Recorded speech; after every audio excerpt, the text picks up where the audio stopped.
So this project update it's really more of a personal project of mine that I've done outside of Mbari.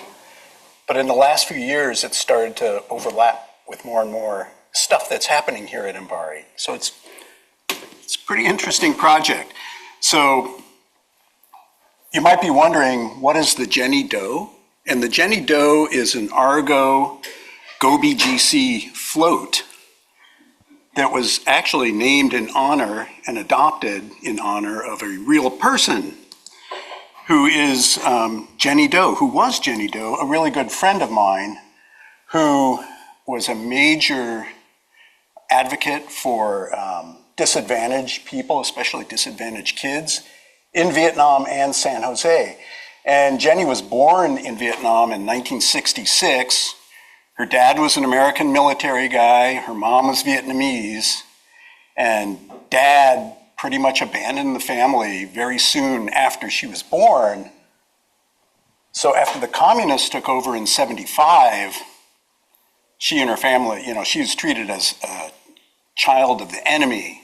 So treated very cruelly by the communists. Family property was confiscated, they lived in poverty, homeless, for many years, until 1983, when Jenny and her family were able to emigrate to the United States as part of a program started by George Bush, I believe, to bring children of American soldiers from Vietnam to the US.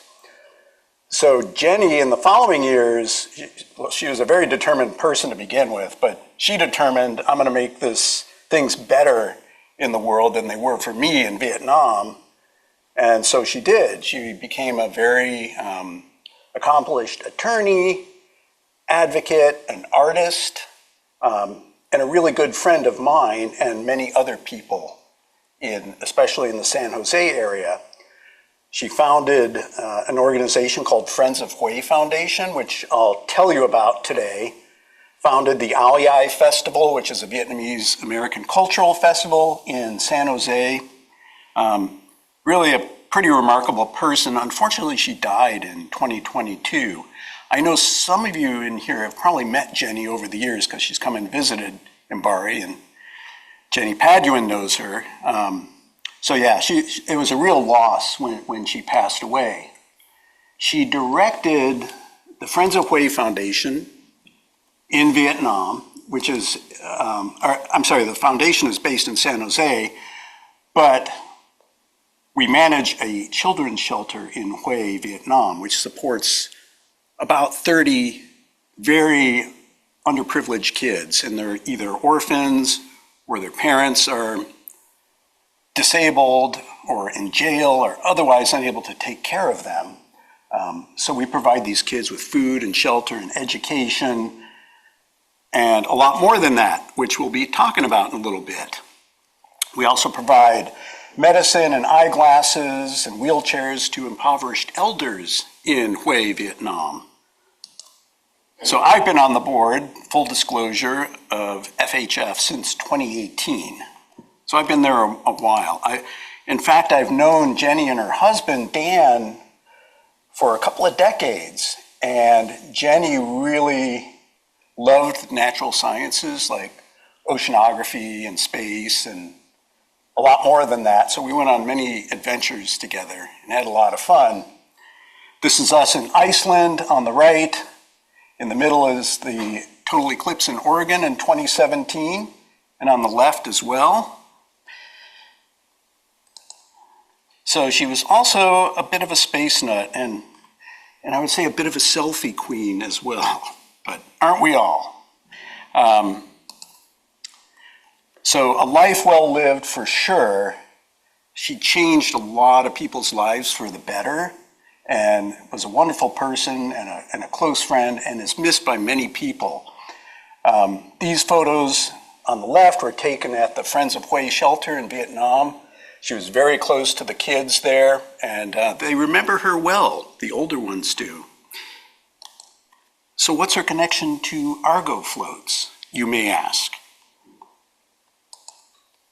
So what happened next after Jenny passed away was a mutual friend and I were talking, And she has some educational connections in Southern California. And I said, you really ought to check out Mbari's Adopt-A-Float program. It's a really cool opportunity for kids to adopt a float. And Trin Mai came back and immediately asked me, well, can't FHF shelter kids in Vietnam just adopt one of these floats? So I checked with George, and he said, yeah, of course they can. And the rest is history. So we adopted a float at the Friends of Hue Foundation shelter. As part of Adopt-A-Float, the kids who do the adopting, they're not charged any money, no obligation or anything, but they can name the float, and the kids named her Jenny Doe, and they can design artwork that gets printed on the float or drawn on the float. So the kids came up with these really beautiful designs. And then my artist friend Trin transferred the kids' art to the adopted float in Washington.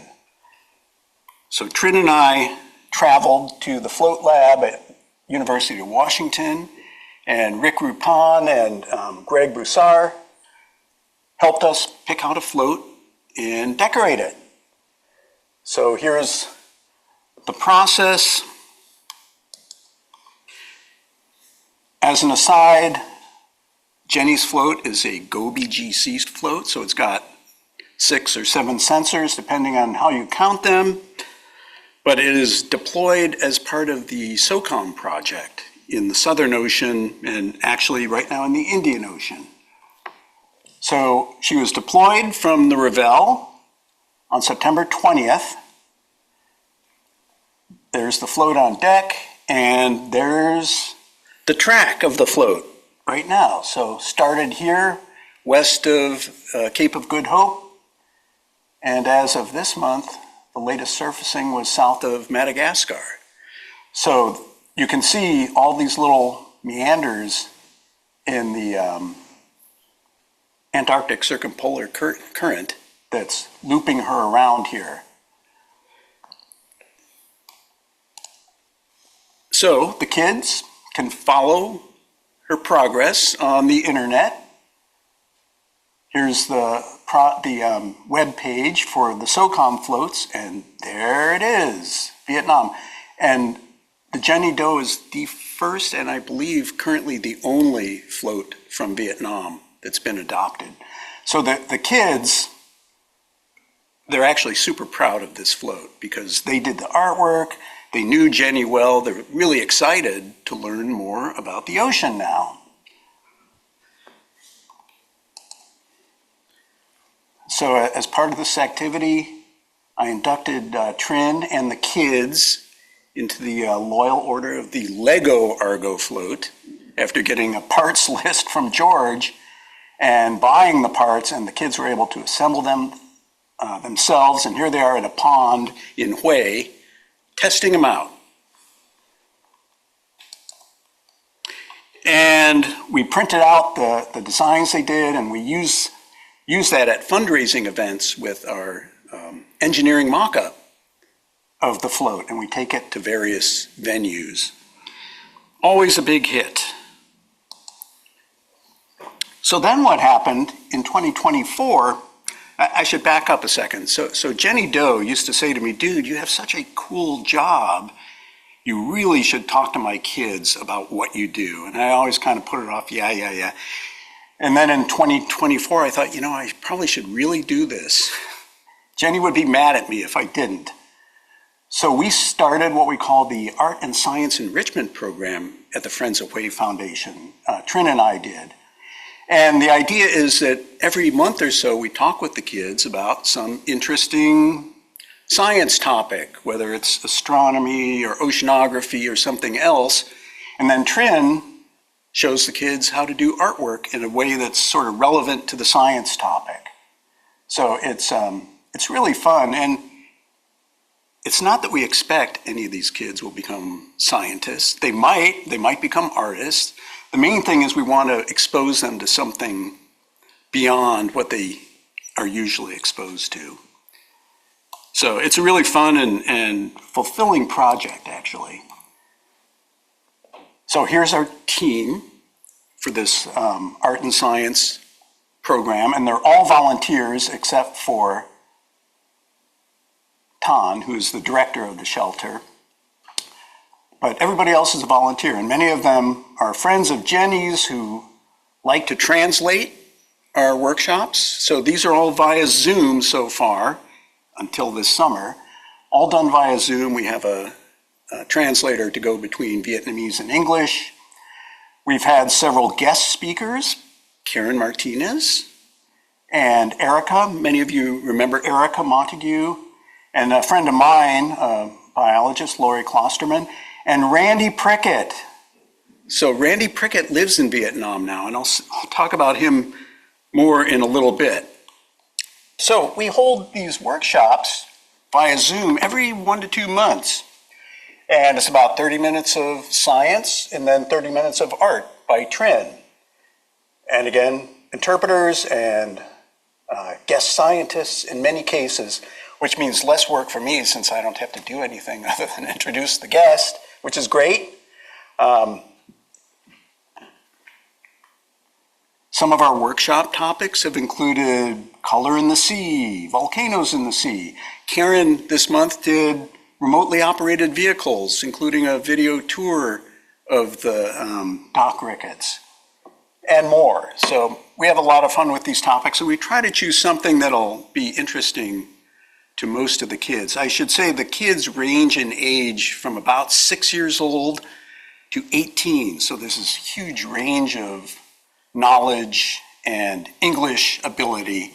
So it's always interesting to find that sweet spot of not too simple, but not too complicated either. I like to say that I've brought culture to the kids in Vietnam because I literally sent them some pyrocystis culture of bioluminescent dinoflagellates, and the kids have those now in the classroom. So it's kind of a fun activity if you've ever shaken up a jar of pyrocystis, you know. And they're big, they're easy to see. Here are the kids doing some artwork under Trin Mai's guidance. The kids have art supplies, and now they have a new microscope, thanks to donors including Karen, Salami, and Doug, who helped buy this microscope for these kids. It's really cool, and I'll say more about the microscope in a bit, but it is a pretty fantastic toy for kids that age. So many thanks to the Embarians who have helped with this, Karen and Doug and Steve Haddock and Ken, George, of course, Peter, and the whole Argo lab has actually been really helpful, and Raul. And there's Randy again, and Karen, and Erica. So in August of this year, after over a year of workshops, I visited the kids in Vietnam with my wife, Amelia, and it was a lot of fun. We were 5 days in Hue. They met us at our hotel with a bouquet for Amelia, and many selfies were taken. Who's the selfie queen now? I don't know, it might be me, but it was a really, really fun experience. So while I was there, I gave several workshops in person with the kids. And they learned, among other things, that if you put a seashell to your ear, you can actually hear the ocean. And I don't know what I was showing them here, but it looks like it must have been interesting. But the kids, especially the younger kids, are so enthusiastic. It's really contagious. The older ones, some of them are a little bit jaded, like older kids everywhere.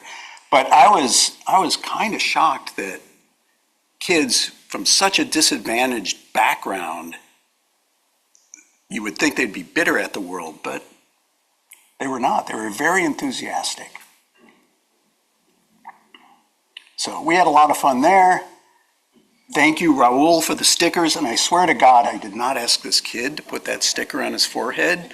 But I think that's another universal kid ritual to do that. But yeah, lots of fun. And kids everywhere love phones. Our hostess is Tai Tan, and she is the director of the shelter. Gave us lots of hospitality, and the house moms who watch the kids, they pretty much live at the shelter with the kids most of the time. They cook, they clean, they discipline. And yeah,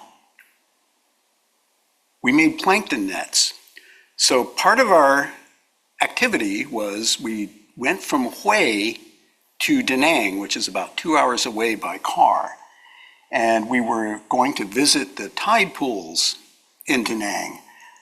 And in preparation, the kids made plankton nets out of nylons, old water bottles, string, and duct tape.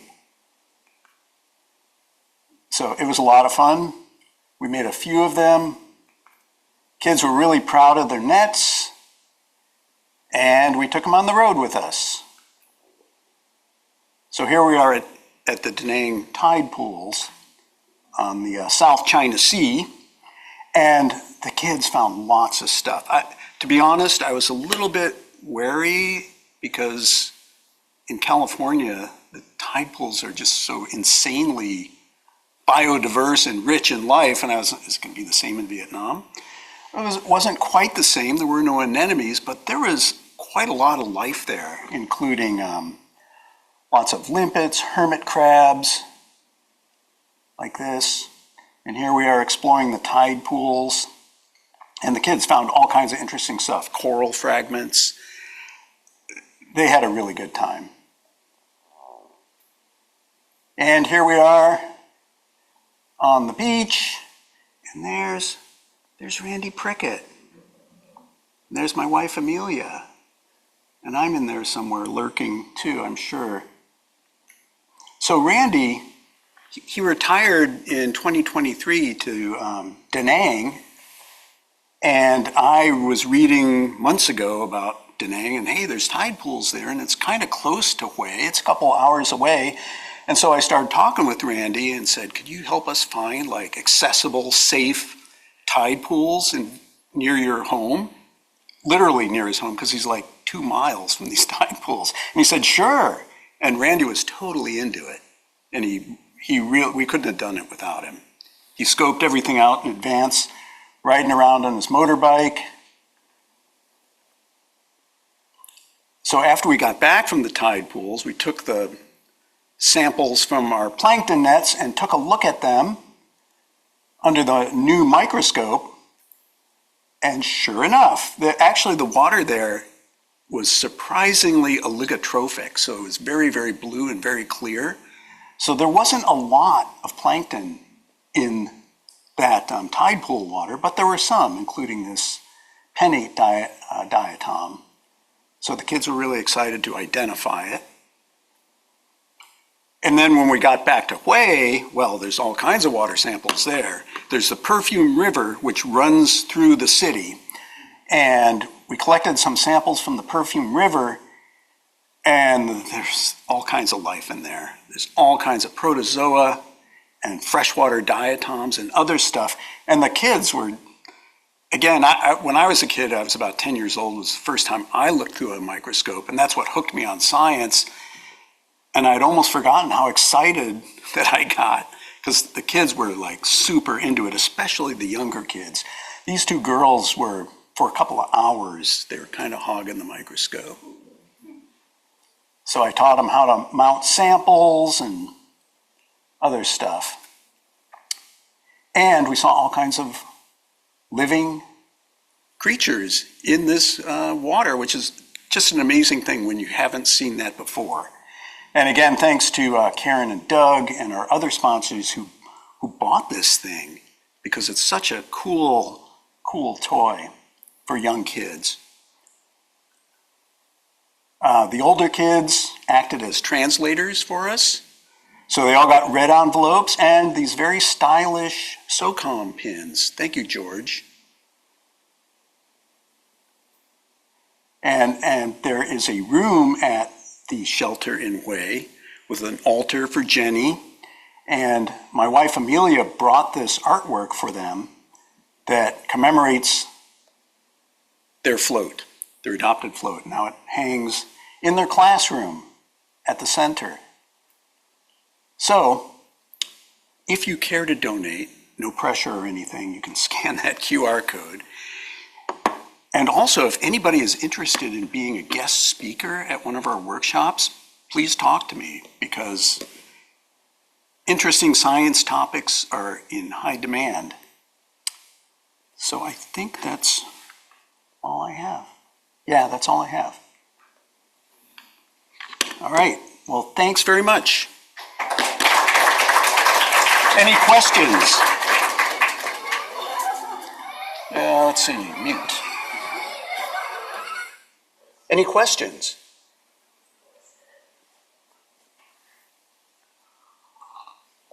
If not, enjoy the cookies and the Vietnamese coffee. Beware of the condensed sweetened milk. That's all I can say. Sure. You're welcome. Thanks again for all your help, you guys.